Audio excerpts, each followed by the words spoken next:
Hey guys, Jay here with BTP. I'm going to show you the hip thrust today. I'm going to be showing you the barbell version. You can also do this with a Smith machine. If you can't fit the 45-pound plates on there, I'd highly suggest do it on the Smith machine. It's going to take a little bit more work setting up the bench in the right position just because the bar only moves straight up and down. So it'll take a little bit of adjusting. So I'd suggest do that without weight on the bar first. Once you feel like it is in the correct position, then you can load up the weight and go from there. Once you can get to kind of 45s, and if you feel it's appropriate for you, you can do the version that I'm going to be demoing today. So I would suggest use a pad. If you don't have this, you can use kind of like one of those little foam pads that people use for balancing, or really kind of anything. Your gym should have the shoulder pads, just because you don't want that direct pressure right on the soft tissue of your hip flexors or on the bones.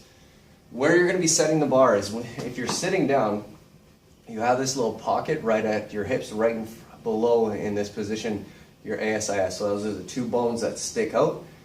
Same thing when you're hinging back, it's that same little pocket.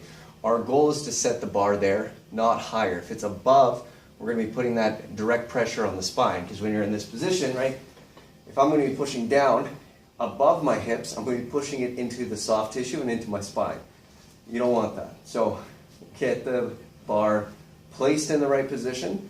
And again, if you can't quite get the 45s on there, then start with the Smith. So this bench is a little bit higher than normal because I want the bar just below my shoulder blades. Or not the bar, sorry, the bench. So I'm going to have to just pop up a little bit. You're going to place your feet into the ground, make sure you're level in between the weights. Hop up so your shoulder blades are just above the bench. Now from here, I'm going to set my hips down and my torso is going to move as one solid unit. So from here, I'm going to squeeze my glutes to the top and come back down. What I don't want is I don't want this motion here, right? I need the whole torso here, so your spine is going to stay neutral as you come up. This way, we're forcing the glutes to work and get to the top position.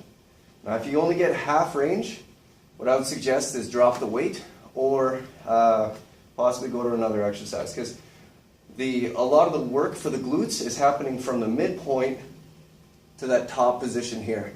In the top, the glutes are in their shortest position, so there's going to be a ton of work for them to control the weight.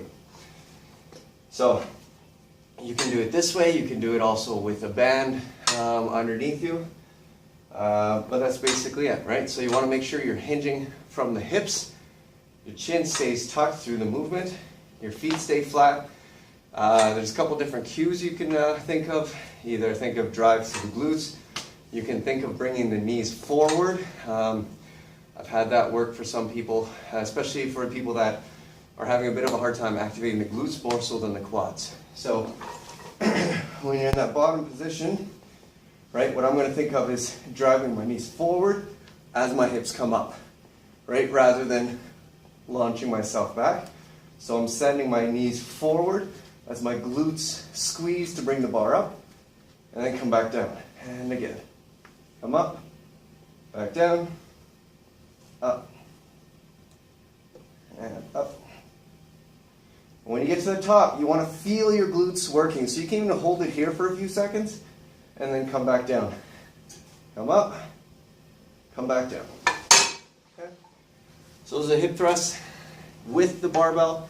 Like I said, you can try it with the Smith machine, see how that treats you.